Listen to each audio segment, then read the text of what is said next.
ریحام خان کی کتاب کا حوالہ دیتے ہوئے میرے لیے انتہائی نامناسب الفاظ استعمال کیے، میری کردار کشی کی اور پرائم منسٹر عمران خان کی ذات کو بھی اس پورے معاملے میں انوالو کرنے کی کوشش کی۔ یہ مراد سعید کی درخواست تھی، جس کی اب لطیف کھوسہ نے، جو کہ محسن بیگ کے وکیل ہیں، انہوں نے بھی تصدیق کی عدالت میں۔ اس کے بعد انہوں نے کہا کہ صبح 9 بجے لاہور میں ایف آئی اے نے مقدمہ درج کیا، لیکن 9:15 بجے ایف آئی اے کے جو اہلکار تھے یہ محسن بیگ کے گھر پہنچ گئے۔ اس کے ساتھ ساتھ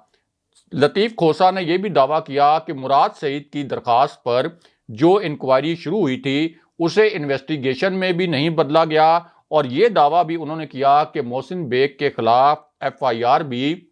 اصل میں چھاپا مارنے کے بعد درج کی گئی، لیکن یہاں پر پولیس کے اور وفاق کے جو جوابی دلائل ہیں وہ بھی سامنے آ گئے۔ اب ایک تو پولیس کا یہ کہنا تھا کہ محسن بیگ سے ہم نے پسٹل کی برآمدگی کرنی ہے، لہٰذا محسن بیگ کا مزید جسمانی ریمانڈ درکار ہے۔ اس موقع پر انسپیکٹر لیگل نے یہ بتایا کہ محسن بیگ نے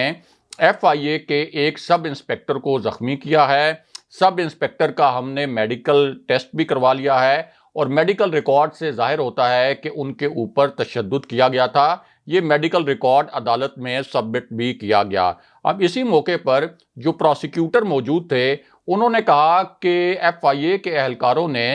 1-5 پر اطلاع دی کہ ہم محسن بیگ کو گرفتار کرنے کے لیے آئے ہیں، لیکن یہاں پر ہمارے ساتھ ہاتھا پائی کی جا رہی ہے، یہاں فائرنگ کی جا رہی ہے، یہاں مزاحمت کی جا رہی ہے، لہٰذا ایف آئی اے نے پولیس کو بلایا کہ ہماری مدد کی جائے، کیونکہ یہاں ہم بہت بڑی مشکل میں پھنس چکے ہیں۔ اس کے بعد پروسیکیوٹر نے کہا کہ جب پولیس وہاں پہنچی تو محسن بیگ کے ہاتھ میں پستول موجود تھا، اور انہوں نے سیدھے فائر کیے، بالکل انہوں نے کوئی لحاظ نہیں کیا، سیدھی انہوں نے فائرنگ کی، اور اس حوالے سے ناقابل تردید فوٹیج اور ویڈیوز موجود ہیں جن میں دیکھا جا سکتا ہے کہ محسن بیگ فائرنگ کر رہے ہیں۔ اس کے ساتھ ساتھ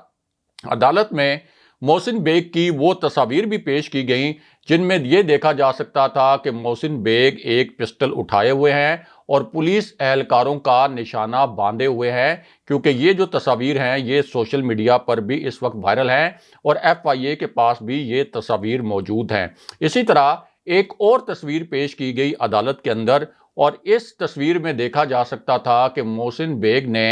ایک اہلکار کو گردن سے دبوچ رکھا ہے۔ یہ تصویر بھی عدالتی ریکارڈ کا حصہ بنائی گئی۔ اب اس دوران محسن بیگ نے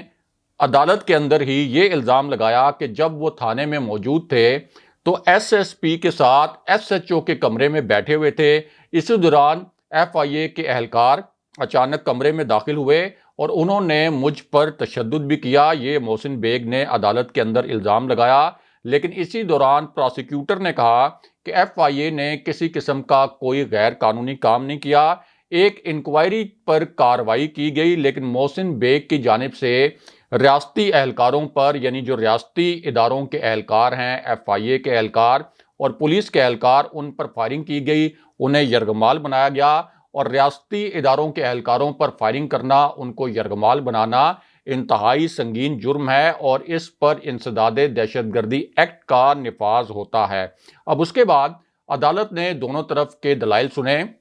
محسن بیگ کے وکیل لطیف کھوسہ کے دلائل بھی سنے، اور اسی طرح جو پروسیکیوٹر تھے ان کے دلائل بھی سنے، اور اس کے بعد فیصلہ یہ دیا کہ محسن بیگ کے ریمانڈ میں، جسمانی ریمانڈ میں مزید 3 دن کی توسیع کر دی گئی۔ دوسری جانب ایک بڑی خبر یہ بھی ہے کہ محسن بیگ کے جو ملازمین ہیں وہ بھی اس وقت زیر حراست ہیں۔ محسن بیگ کے بیٹے وہ بھی اس وقت زیر حراست ہیں، پولیس نے ان کو کسٹڈی میں لے لیا تھا۔ بعد میں ایف آئی اے نے بھی یہ کہا کہ ہم جو متعلقہ قوانین ہیں ان متعلقہ قوانین کے تحت کارروائی کریں گے، کیونکہ ان پر الزام ہے کہ محسن بیگ کے بیٹے اور ان کے ملازمین نے بھی پولیس اہلکاروں اور ایف آئی اے کے اہلکاروں پر تشدد کیا تھا۔ بہرحال اب واپس آتے ہیں کہ پرائم منسٹر عمران خان نے ایک جج کے خلاف ایکشن کا فیصلہ کیوں کیا، اور مختصراً آپ کو یہ بھی بتاتے ہیں کہ ایک اعلیٰ سطح کے اجلاس میں کیا کچھ ہوتا رہا۔ تو معاملہ یہ ہے کہ یہ ایک بڑی ہائی پروفائل میٹنگ تھی، بہت اہم نوعیت کا اجلاس تھا، آپ یہ بھی کہہ سکتے ہیں کہ بہت ہی حساس قسم کی میٹنگ تھی، اور یہ میٹنگ خود prime minister Imran Khan chair کر رہے تھے، وزیر اعظم عمران خان اس میٹنگ کی صدارت کر رہے تھے، اور اس میٹنگ میں پرائم منسٹر عمران خان کے کچھ قریبی وزراء شریک تھے، کچھ مشیر شریک تھے، اور بہت ہی ایک خاص معاملہ اس بریفنگ میں ڈسکس کیا جانا تھا، کیونکہ پرائم منسٹر عمران خان اس سے پہلے ایک پریزنٹیشن بھی اسی معاملے پر لے چکے تھے،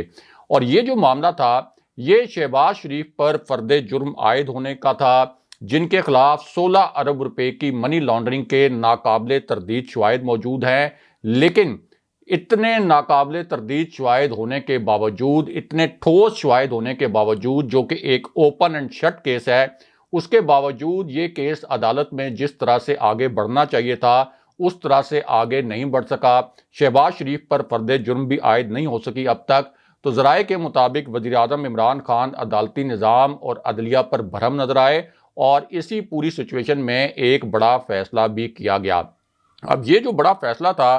یہ فیصلہ ایک ایسے وقت میں کیا گیا جب ڈی جی ایف آئی اے بھی پرائم منسٹر عمران خان سے ایک ہنگامی ملاقات کرنے کے لیے وزیر اعظم ہاؤس پہنچے، اور اس ملاقات کی اہمیت اور اس ملاقات کی جو ٹائمنگ ہے اس کے متعلق یہ کہا جا سکتا ہے کہ اس کی بہت زیادہ امپورٹنس ہے، کیونکہ ایڈوکیٹ جنرل جو ہیں وہ بھی اسی ملاقات میں موجود تھے، اٹارنی جنرل بھی یہاں موجود تھے، اور ان دونوں کی موجودگی کی وجہ سے یہ اندازہ لگایا جا سکتا ہے کہ یہ کتنی اہم نوعیت کا اجلاس تھا۔ اب یہ جو اجلاس تھا، اس میں جو سوشل میڈیا پر کچھ اطلاعات پھیلائی جا رہی تھیں محسن بیگ کی گرفتاری کے حوالے سے، کچھ دعوے کیے جا رہے تھے، اس حوالے سے پرائم منسٹر عمران خان نے ڈی جی ایف آئی اے سے بریفنگ مانگی تھی، اور ڈی جی ایف آئی اے نے پھر بتایا کہ محسن بیگ کی گرفتاری کے وقت ایکچولی وہاں پہ کیا ہوا تھا، کس قسم کے واقعات وہاں پر رونما ہوئے، اور یہ فائرنگ کا قصہ کس وقت شروع ہوا۔ ایک تو ڈی جی ایف آئی اے نے یہ بتایا کہ ہم نے قانون کے مطابق محسن بیگ کو حراست میں لینے کی کوشش کی تھی۔ محسن بیگ کو مراد سعید کی جو تحریر شکایت تھی اس کے متعلق بتایا بھی گیا تھا، یعنی ایف آئی اے کے اہلکار جب وہاں پہ پہنچے تھے، اور محسن بیگ کو چاہیے تھا کہ وہ قانون کے مطابق ایک ذمہ دار شہری کی طرح ایکٹ کرتے اور گرفتاری دے دیتے، لیکن بعد میں وہ اپنا جو مقدمہ ہے وہ عدالت میں بھی لڑ سکتے تھے، لیکن محسن بیگ نے یہ کیا کہ جیسے ہی ان کو پتہ چلا کہ مراد سعید کی شکایت پر ایف آئی اے ان کو حراست میں لینا چاہتا ہے، تو انہوں نے ایف آئی اے کے اہلکاروں کو نہ صرف یرغمال بنایا بلکہ پستول کے بٹ سے ایف آئی اے کے ایک اہلکار کو زخمی بھی کر دیا۔ اسی طرح محسن بیگ نے ہوائی فائرنگ بھی کی، جس سے ہمارے اہلکاروں یا عام شہریوں کی جان بھی جا سکتی تھی۔ یہ ڈی جی ایف آئی اے نے بریف کیا پرائم منسٹر عمران خان کو۔ اس کے بعد پرائم منسٹر نے ایڈوکیٹ جنرل اور اٹارنی جنرل سے بھی بریفنگ لی، اور انہوں نے یہ بتایا کہ محسن بیگ کے خلاف جو کیس ہم نے بنایا ہے یہ بالکل میرٹ پر بنا ہے، اور پرائم منسٹر عمران خان کو یہ بھی بریف کیا گیا کہ جس ایڈیشنل سیشن جج نے محسن بیگ کے گھر پر چھاپے کو غیر قانونی قرار دیا، کیونکہ جب پہلی ہیرنگ ہوئی تھی محسن بیگ کی گرفتاری کے بعد تو ایڈیشنل سیشن جج نے یہ کہا تھا کہ محسن بیگ کے گھر پر جو چھاپا مارا گیا یہ ایک غیر قانونی عمل تھا۔ تو اس فیصلے کے متعلق یا اس آبزرویشن کے متعلق پرائم منسٹر عمران خان کو یہ بریف کیا گیا کہ ایڈیشنل سیشن جج نے بہت ہی عجلت میں یہ آبزرویشن دی، بہت عجلت میں یہ فیصلہ دیا۔